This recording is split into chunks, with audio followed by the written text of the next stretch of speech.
अपनी सारी जो एनर्जी है, शक्ति है, वो पूरी खत्म कर देते हैं। आप कभी भी देखना, जो व्यक्ति कम बोलता है उसके चेहरे पर गंभीरता ज़्यादा होगी, उसके चेहरे पर चमक ज़्यादा होगी, प्रकाश ज़्यादा होगा। हमारा जो थोड़ा बहुत शक्ति जुटती है जैसे तैसे, उसको बोल बाल के ख़त्म कर देते हैं। भजन की शक्ति थोड़ी बहुत जुड़ी, उसमें उल्टा सीधा बोल के, किसी को दो चार उल्टा सीधा शब्द बोल के अपनी पूरी शक्ति नष्ट कर देते हैं। बोलने पर नियंत्रण होना चाहिए, बोलने पर कंट्रोल होना चाहिए। मैं हमेशा कहती हूँ, कम बोलो, समय पर बोलो। समय पर भी बोलना ज़रूरी है, समय पर भी ना बोल के मौन रहोगे तो भी गड़बड़ हो जाएगा। धृतराष्ट्र को जब बोलना था तो मौन बैठा रहा।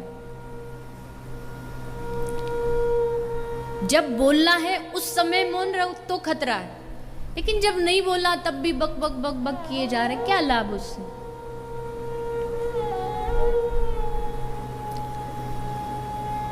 भगवत कृपा से मुझे हजार लाख प्रकार के लोगों से मिलने का मौका मिलता है, और कभी कभी तो ऐसों से उलझ जाते हैं कि सुनते सुनते चक्कर आने लगता है।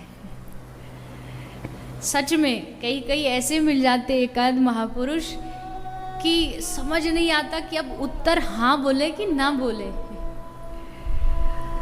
अब कुछ बोले तो भी फंसे, पहली मीटिंग है बेचारा, वो हमें जानता नहीं, हम उसको जानते नहीं, पर इतना बोल लेते, इतना कैसे बोल लेते पता नहीं। कम बोलना भी एक भजन है, हर किसी के बस की नहीं। करके देख लो आप। हमें पंचायती की आदत होती है ना, इस भारत में अगर काम से रिलेटेड अगर नाम रखा जाए ना, तो 90% लोगों का नाम होना चाहिए रायचंद, जो फ्री फंड की राय बस बांटते रहते दुनिया को। बेकार की राय, कोई मांग नहीं रहा आपसे, फिर भी राय देते रहते। जहां मन कर वहीं घुस जाते हैं बोलने के लिए। ऐसा नहीं।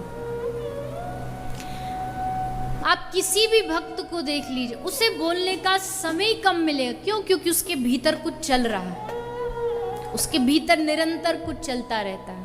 और जिसका भीतर निरंतर भगवान नाम चल रहा है, अगर उसे बात करनी है तो उसको थोड़ी देर वो रोकना पड़ेगा, और रोकना उसके लिए ये कष्ट में है कि मैं उस भीतर जो चल रहा है उससे क्यों रोकूं।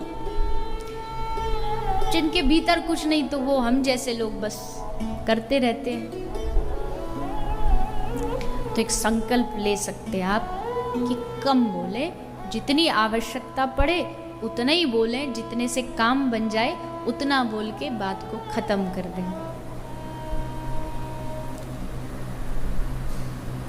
बोले तो उस वाणी में करुणा हो, वाणी में मिठास हो।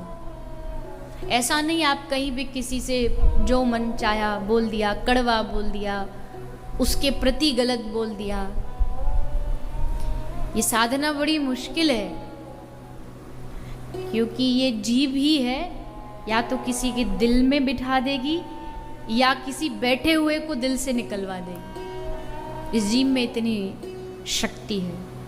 शास्त्र कहते हैं, जिसने जीभ को जीत लिया उसने संसार को जीत लिया।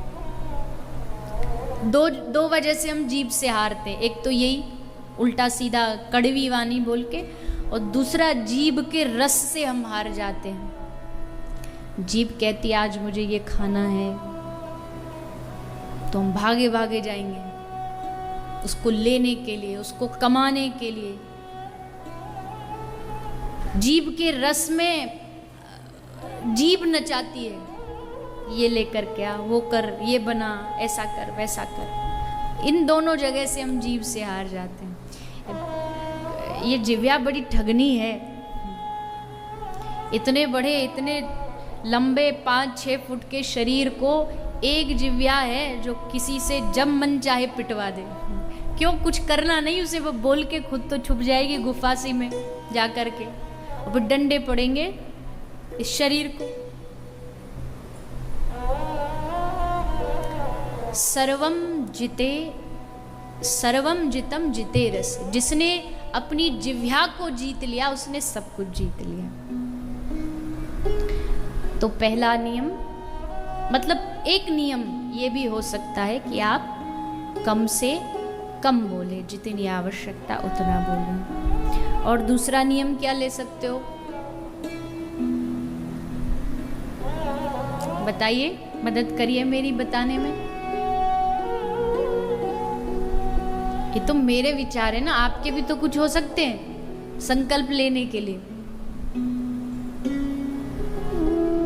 कोई तो संकल्प हो ना जीवन में, हरिनाम का ही संकल्प। और हरिनाम से बड़ा संकल्प तो होगा भी क्या? क्या संकल्प हो सकता है नाम से बड़ा, कि हमारे जीवन में नाम भगवान आकर के विराजमान हो जाए।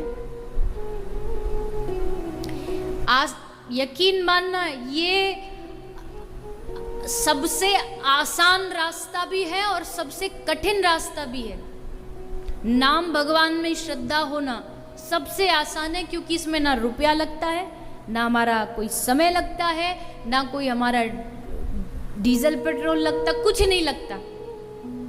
लेकिन कठिन इसलिए है क्योंकि लोगों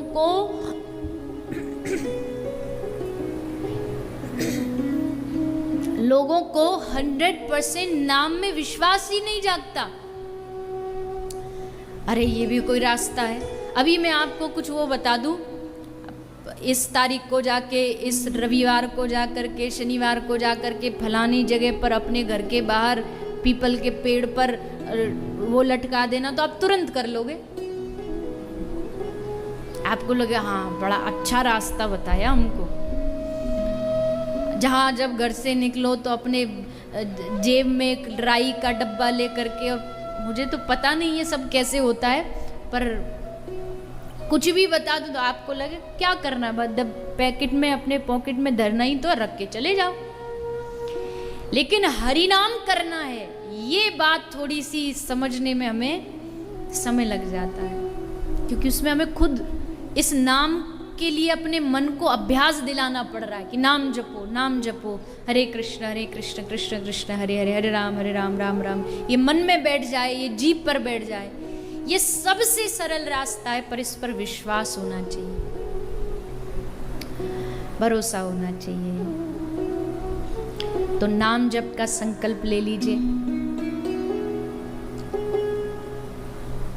कई बार लोग आते मिलने के लिए,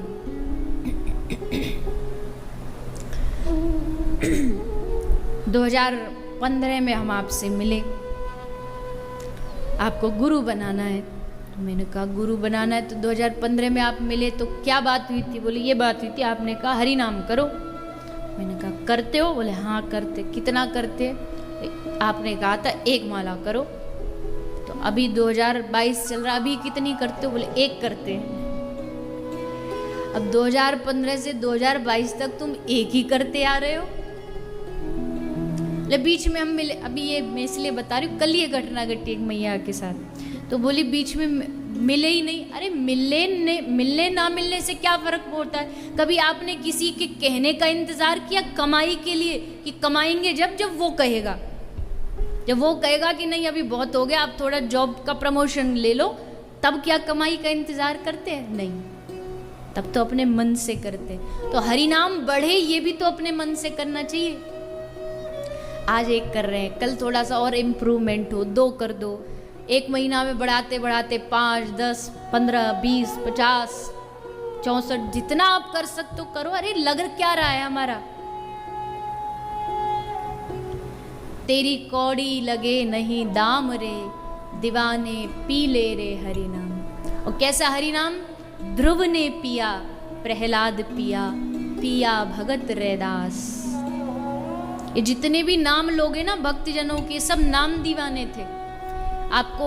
आपने सुना हो कबीरदास जी, लोग कहते हैं कि कबीरदास जी का अलग पंथ है, ये है वो है। मैंने कबीरदास जी पर एक पूरा चरित्र कहा था, सुनो से, उसमें कहाँ ऐसा है? हर जगह श्री कृष्ण ने आकर के कबीर को दर्शन दिया है। जहाँ जहाँ कबीर की लाज जाने वाली थी, कृष्ण ने आके दर्शन। और कबीर दास जी से बड़ा कृष्ण भक्त कौन हो सकता है?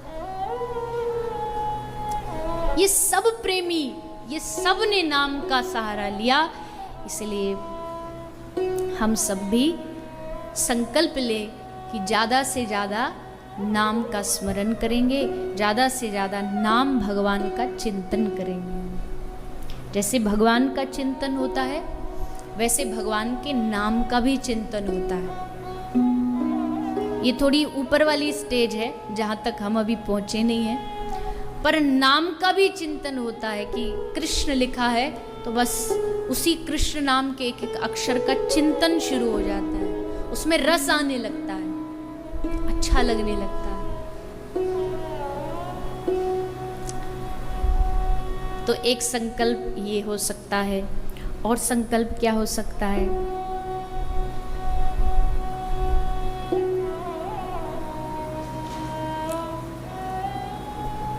बहुत है, कितनी गिनती करें इतने हैं। संकल्प ले सकते हो कि अगर जीवन के इतने समय हम दिल्ली, मुंबई, कलकत्ता यहाँ सब रह रहे हैं तो उसमें से कुछ दिन निकाल के, कुछ समय निकाल के ब्रजवास करेंगे। और ब्रजवास भी पक्का वाला, ये ब्रजवास नहीं होता कोई बढ़िया होटल में आके चकाचक एकदम रह गए, बढ़िया 5 स्टार होटल में रहे, खाना पीना मंगवाया, बढ़िया बढ़िया ऑर्डर करे, बोले हमको तो ब्रज में कुछ आनंद आया ही नहीं, ऐसा ही लगा जैसा हम, कहाँ से आएगा, तुमने ब्रज का आनंद लिया ही नहीं।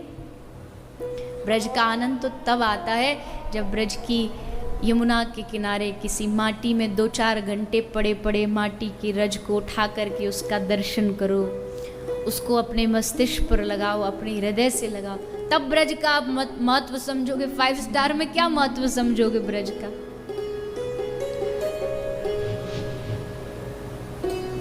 ब्रजवास संकल्प ले सकते हैं, साधु सेवा का संकल्प ले सकते हैं कि हमें साधु सेवा करनी है, किसी भी भाव में करनी, किसी भी रूप में करनी। तो ये सब अलग अलग प्रकार के संकल्प हम इस कथा के माध्यम से ले सकते हैं और लेने चाहिए, तभी हमारी कथा कहना, सुनना, करना सब